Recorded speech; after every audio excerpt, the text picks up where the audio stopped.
My name is Jenna, and I am starting a video blog about building a tiny house on wheels. And this is my little intro splurge. I actually recorded what you could call the first episode last night, and I ended up talking for about 47 minutes. Um, I'm kind of thinking of it kind of like a TV show length, you know, ongoing documentary of my process of um, designing, building, and then moving into a tiny house on wheels. And so this is like my intro thing. Like I was gonna upload the first episode um, onto YouTube, and they said it couldn't be longer than 15 minutes. So I was like, oh. So I actually um, invested $22 in registering a domain name. It's tinyhomefreedom.com. And so that's where I can put my videos that are too long for YouTube so people can see them. And so the challenges I have about my tiny home dream is I'm on disability with bipolar disorder. Um, so I have various challenges in terms of having a tiny home to live in. And part of that challenge is like I wanted to build the tiny home myself, um, but like both the bipolar limitations in terms of how much work I'm able to get done, combined with I have certain physical limitations, like my knees got injured and are on the mend, but my right knee is still, I can't bend it fully without it hurting. And my finger joints, um, I don't know if it's arthritis starting or what. Like, I just turned 40. So, I don't know, it seems kind of soon for arthritis, but um, like, my joints hurt easily. And I also have kind of a certain amount of carpal tunnel type symptoms from when I used to work. I was a web designer, and and I was working 60 to 80 hours a week for without anyway. I was gonna give details that I was on salary. I worked at a university, and I was on salary, so the like extra 20 to 40 hours a week I actually didn't get paid for, but it was necessary to work that much in order to finish everything they were asking me to do. So, anyway, so yeah, I had no idea that's what it was gonna, that when they offered me salary, I had no idea that meant that I wouldn't qualify for overtime anymore. Um, anyway. And I was really upset about it, and I looked it up, and it's airports, hospitals, and universities are the only three types of institutions or businesses that are allowed to have someone doing that much work on salary without paying them for the overtime. So, I don't know. I mean, that's kind of a horrible law, but if you're the employee, um, if you're the employee doing all the overtime. Anyways, I'm trying not to ramble because I only have 15 minutes. So, right, so the bipolar disorder, so I have those physical limitations, and so I'm going to need help with the actual construction once it reaches that point. And I'm hoping that people will be willing to volunteer their time in order to help build the home. And then also, um, I have my only income right now is Social Security disability benefits, which I'm very thankful to have, although it's also a lot less than I got when I was working. It's about half what I was receiving when I was employed. So I have managed to keep my home. I have an 800 square foot house with an 800 square foot basement, and right now both are pretty full of stuff. Um, so I have that process. I've been kind of working on a mental list of what I would keep and what I would not keep in terms of my possessions in the house in order to fit into a tiny house on wheels. And so my plan is to have the tiny house on wheels in the backyard so I can rent out the main house in order to cover the mortgage, utilities, and maintenance of the property, in order to make it easier for me to hopefully start earning income and someday possibly be able to no longer have to rely on Social Security, which is something that I would like to do, but it's also scary. Because I do have bipolar disorder. It's a genetic condition. It never goes away. Something I have to manage and factor in for the rest of my life in terms of what activities I do and what choices I make in terms of where I live and, projects and interests and things like that. So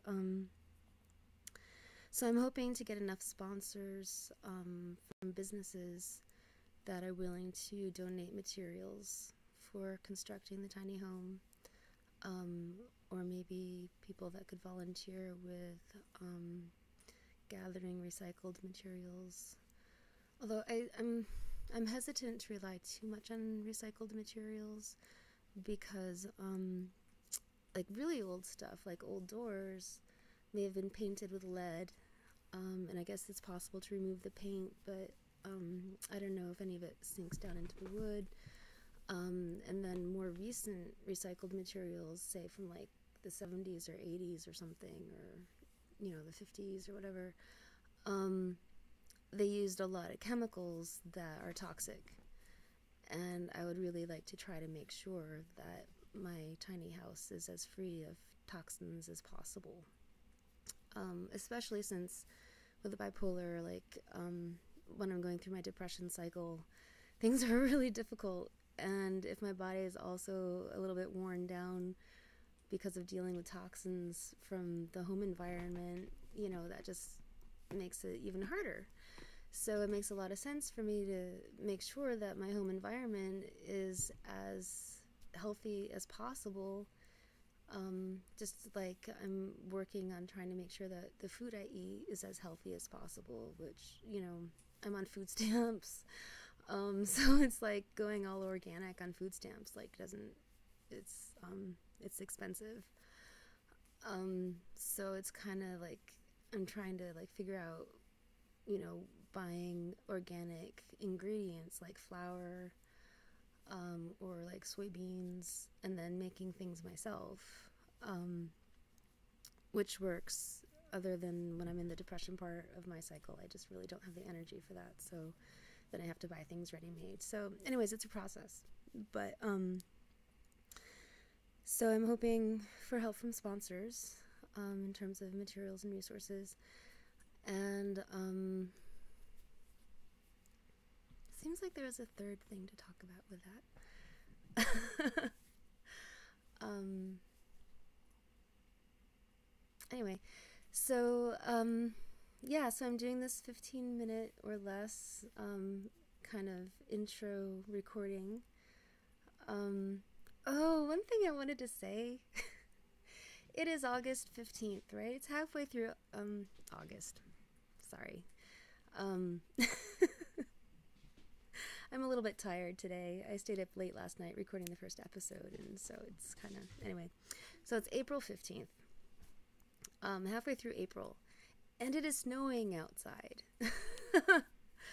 Like, I live in Ithaca, New York, and like 2 or 3 days ago, I put away all my winter hats, not expecting to have to take them out until like October or something, and it's snowing, so I took out my hats again. It's been a really cold winter this year. Anyway, so spring will be here soon. But so yeah, this first recording, I'm going to put it up on YouTube, and I'm going to email Amazon, um, Amazon.com, ask them if they would be kind enough to donate a good video camera and a tripod and things like that to help with recording the video blog. Because I don't really have the money in my budget for that. Um, like the $22 to register the domain name was kind of like, it took a while um, to like decide to do that. And yeah, I'm also going to send in, like I lost my glasses recently, so I need to get new glasses, so I really should make that a priority rather than getting a camera for the video blog. So I'm hoping Amazon will help out. And I'm also going to email hostmonster.com and see if they will pay for the domain hosting. My goal is, right now my main limitation in terms of starting to earn some money through some sort of work, like I'm writing an autobiography and I'm hoping that will sell well someday. But right now I get help with the copays for my medication, and without that help it would be about $900 a month for my medication. And if my income for the entire year goes up by $200, I don't get that help anymore, and so the following year I'd have like $900 a month that I would need for my medication. So I really can't do that. Like, well, it's a huge risk to take because that's like more than half my income. It's like 2/3 of my monthly income would just be medication, and I'd lose my house and all this stuff. And I need the medication in order to not end up in the hospital. So, medication kind of has to be a priority. So, anyways, it's Seroquel extended release, and in 3 years, the generic form of the Seroquel extended release will be available, and then it would be only like maybe $20 a month for the medication I require. So it's once a year they look at the income from the previous year to decide whether or not you qualify for that extra help with the copay for the medication. And so in 2 years I can start earning money, and then by the following year when they look back to see whether or not I qualify, that will be when the generic form of the Seroquel is available, the Seroquel extended release. And then it's not a big deal if I don't qualify for that help with the medication copay anymore because it's only $20 a month. So my goal is to design, construct, and move into a tiny house on wheels in my backyard within 2 years. And then after that, do things like publish my autobiography, maybe start selling artwork. I'm an artist, and other things like that to start earning some money with all of my shelter and utilities covered by whoever's renting the big house, meaning that I would just basically have to come up with like food for myself and for my pets, and like healthcare, like dental and eyeglasses, and but anyways, like that's a huge chunk of the money I would need in income each month would be already taken care of by renting out the big house while I live in my tiny house in the backyard. So that's my plan. And I'm truly hoping that businesses will help with being sponsors to donate equipment and materials, and that people, hopefully, especially in the tiny house movement, like people already with experience about the like specific unique requirements that a tiny house construction needs in order to be durable and comfortable, I'm hoping that they will be willing to donate time or wisdom for both the design and the actual build of the tiny house. So that's what my video blog is going to be about. And I'm hoping this will all happen within 2 years. So I'm hoping hostmonster.com, I'm hoping will agree to host tinyhomefreedom.com for 2 years. Because otherwise it's like almost $250 or something to host it. Like, it's a lot of money. So anyways, we'll see what happens. But thanks, and bye.